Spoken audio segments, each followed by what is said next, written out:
That's weird. Could have sworn this was the place. Oh shit, I got the wrong room. Let me just. That's better.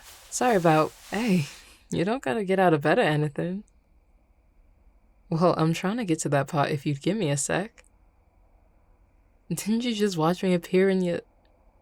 Hey, whoa. Look, I'm gonna put my hands up. I ain't trying to start nothing. Relax. Nah, this ain't a dream. Hey, hold up. I ain't coming closer. I swear.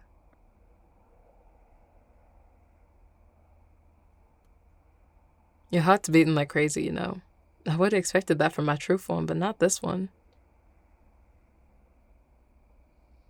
My true form?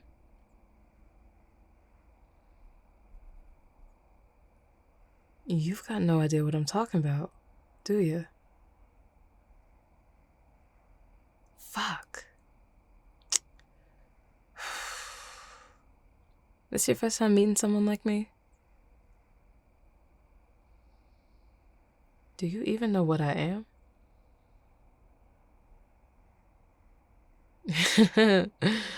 Dawn Divinity. Darcy would laugh their ass off if they saw me right now.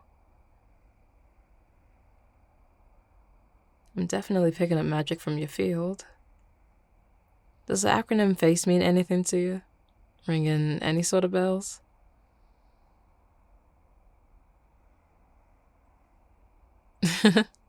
Kinda. You're not too far off, all things considered. They're an organization, or I guess I ought to call them an agency, given the full name. Either way, they overlook a bunch of shit when it comes to vivified people. And if my hunch is right, and you're fuck, what's the word? If you are dormant, then it would make sense that they talk to you at some point since you're magic anchored. Did you ever find yourself at this big-ass building, either because someone took you there themselves, or because you got some cryptic paper in the mail telling you to come there?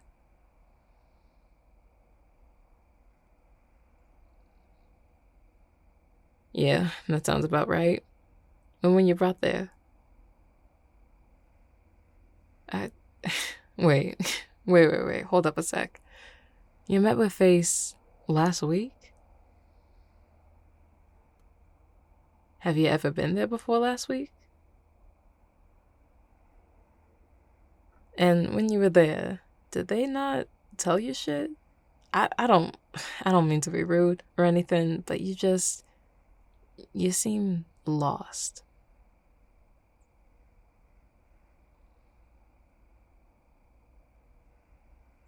I'm gonna put my hands down now. Alright? That cool with you? I can feel your confusion and fear right now, but if you give me a chance, I can try my best to clear the air about things. You mind if I move closer? I don't have to, but I'd really appreciate the opportunity to sit down.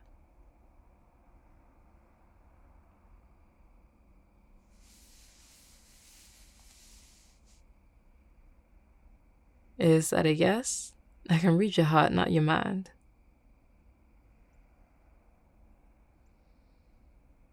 Thanks.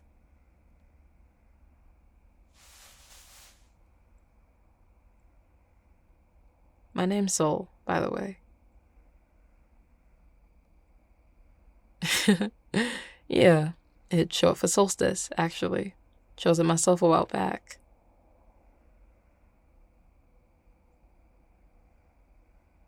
So, am I allowed to ask for your name? Or are you gonna be stingy with it? It's got a nice ring to it. It's nice to meet you.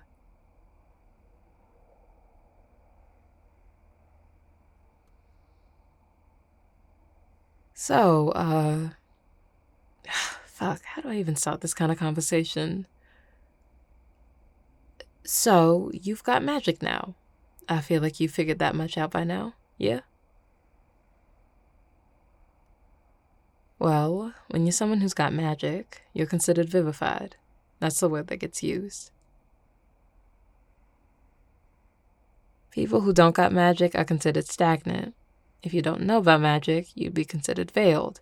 And for those who are informed, They're unveiled. That all makes sense still? Based on how this interaction started out, I feel like it's safe to assume that you were veiled up until recently. But now, you're vivified, which means you got a lot to learn about, unfortunately. You familiar with the basics yet? Like, what's a center, what's a field, that shit?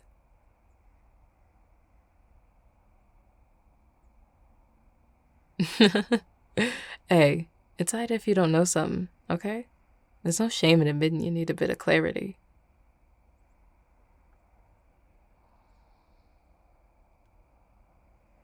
Alright, so your center is kind of like your soul. Pardon the pun. It's the innermost part of your being.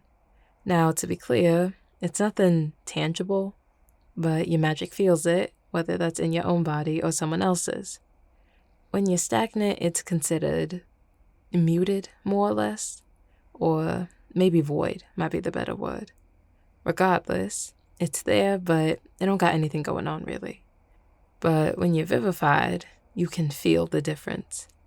A vivified center is active, it's always buzzing with something, and it gives off this sort of energy signature, for lack of a better word. That signature is your field. It's unique to every individual, and it can tell you all sorts of shit depending on what kind of magic you got. Have I lost you, or is this still making sense so far? Sick. So the other basic thing you gotta know about is your anchor. It's your connection to magic, kinda like a tether between your center and the magical plane. The act of that connection forming is called anchoring. Straightforward, I know. For most vivified people, that happens when they're younger or is present from the day they're born. But for others, especially dormant folks, there's an actual event or like a moment where that magic takes root. Sometimes it's like, huh? What's up? I don't know what anchoring feels like from a personal perspective. Our connections to magic aren't the same. But from what I hear, it can vary a lot, honestly. Some people can go a while before they realize they've got magic now. And for others, it's one of the most painful experiences of their lives. Do you have an idea of when your anchoring might have been? Or, I guess, what it might have been?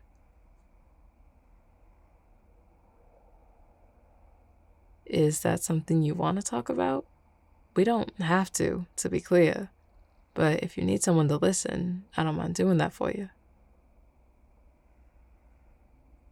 Go for it then.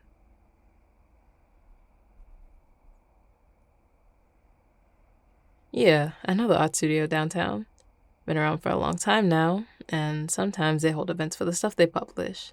That's what I've heard at least. You work there or something? What do you mean by kinda? Oh, so you will be working there soon. Interesting. Sorry, I realize I keep cutting you off. So, what about the studio?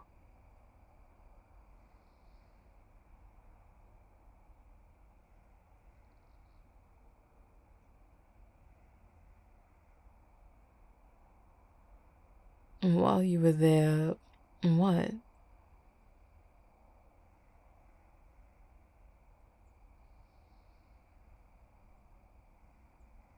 Oh, wait, so did you walk in on them in the middle of that, or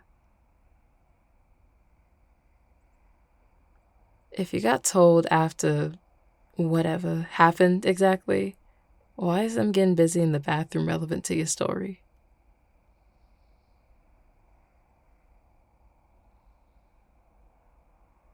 I, I'm sorry, they started an earthquake? What happened after that?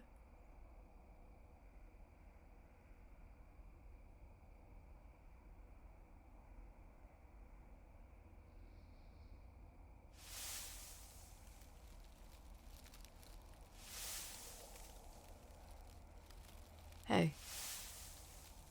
Hey, look at me for a sec. You're not in any danger now. Do you? 'Cause from the looks of it, your magic's saying otherwise.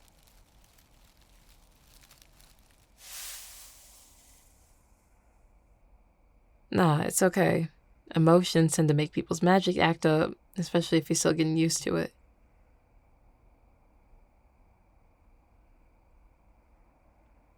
So, all that, the earthquake, the ceiling coming down, and your magic kicking in to shield you, that all happened last week?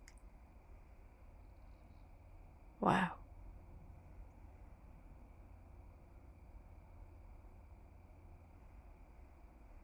I'm sorry about what happened to you, even if it was an accident.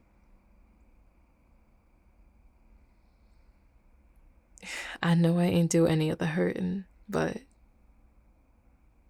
you deserve to have someone who cares about what you're dealing with. To have someone who sees that you're carrying a lot on your shoulders. 'Cause you didn't ask for any of this. And it ain't fair that you're dealing with it all alone. So, for what it's worth, I'm sorry.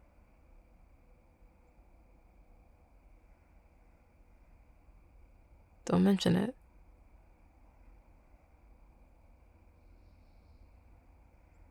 Did anyone get hurt that day?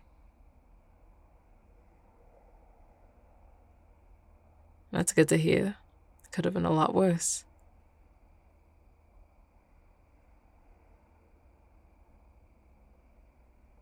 Wait, you talked to them afterwards? The couple? Huh, that's wild. And what were they like?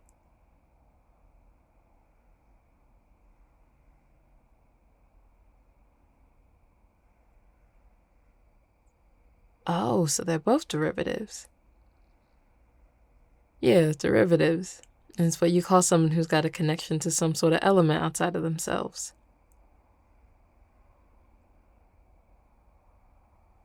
Sounds like she's a fire derivative. As for her girlfriend, I feel like it's safe to assume they're an earth derivative if they manage to cause an earthquake. Yeah, that's what you are.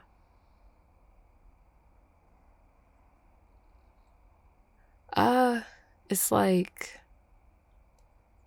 you're kind of like a bee, you know? No, wait, I'm serious. I say that because your magic allows you to work with plants and help them out and whatnot. Ain't that what bees do? Or am I mixing shit up? We'll see. There you go. With the right kind of practice, you can do all sorts of stuff with your magic. Manipulating plants is just one of the skills you got in your pocket now.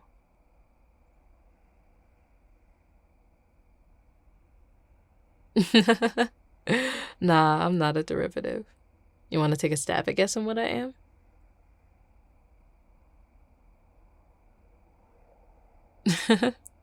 You're not the first human to say that without seeing my true form.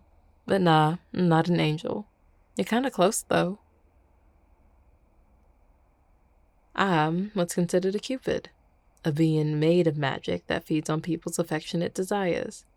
Some of us look more like angels or demons, according to humans, but that's more so when we're in our true forms. I tend to stick to my human form when I'm in y'all's realm, but that's not always the case. Sometimes I'll switch to my other form, depending on the setting or who I'm around. Really just depends, I guess.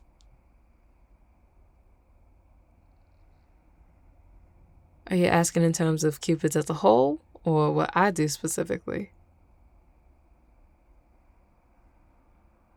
I mean, Cupids ain't a monolith, so what we get up to varies a lot. Some Cupids only come to this realm to feed, others work with or for humans as they see fit. A lot of us go into this thing called desire work. That's a broad term that encompasses a variety of practices carried out with the intent of creating the desires we need to feed on. That's the kind of work I do. I'm a bit of a unique case, all things considered, but I take on vivified clients and basically look after them. I've got dozens in the city. Some I've been looking after for years now, others only a few months. Regardless, I make sure they're doing all right and help them out where I can. I get to feed on all sorts of desires in the process, and it feels good knowing I'm supporting other people.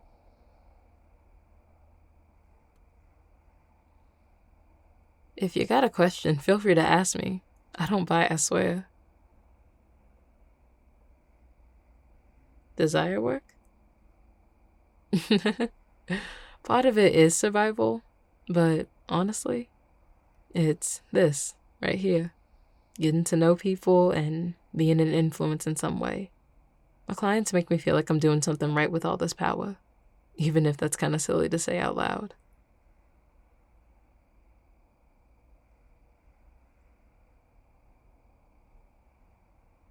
I don't mean to make you uncomfortable. Cupids can read people's emotions. It helps out when it comes to being able to feed. I should have mentioned that sooner. Sorry.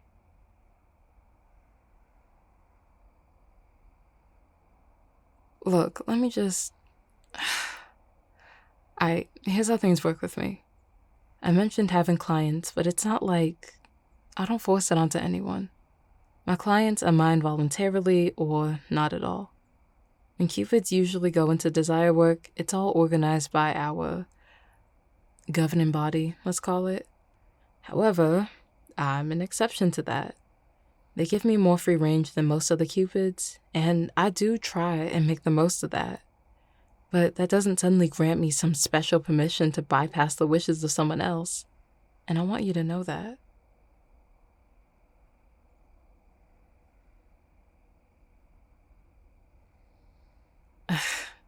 It don't matter if I'm trying to help or not. Good intentions ain't the point. As a Cupid, I offer a service.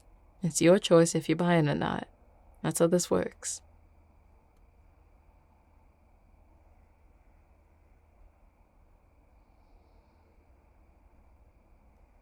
Don't feel forced to do anything on my account, alright?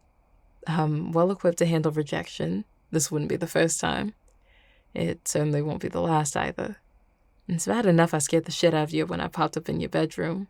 If you want to tell me to kindly fuck off, I'll get out of your hair in a heartbeat. No questions asked.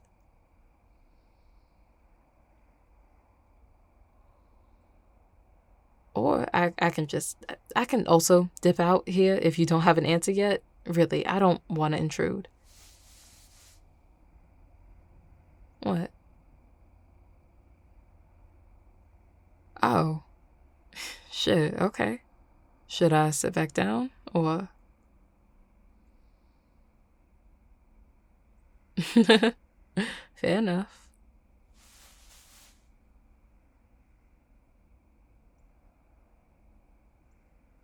Nah, if you were one of my clients, you'd just be yourself. You leave the rest of the worrying to me.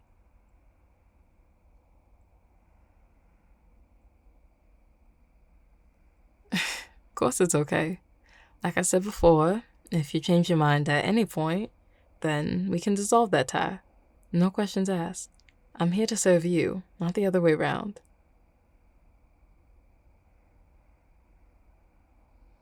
Sure, what can I do for you?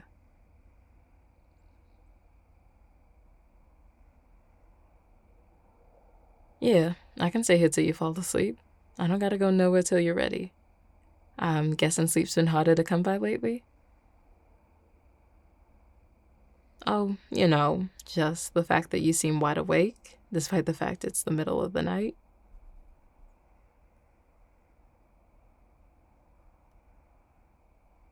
Well, lucky for you, I'm well fed, which means I don't gotta sleep no time soon. How does staying up and talking till you pass out sound? Sounds like a plan. I'm getting up to give you a chance to get comfortable. Go on, I'll sit back down in a sec.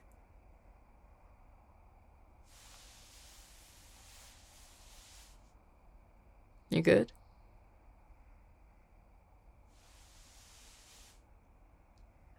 So I've been wondering ever since you brought up working with that art studio. What exactly do you do for a living? You're a graphic novelist? That's sick as fuck. What's your favorite story you've worked on? Of course, I want to hear all about it. I don't care how long it takes. We got plenty of time together. So, give me the details. What was it like doing?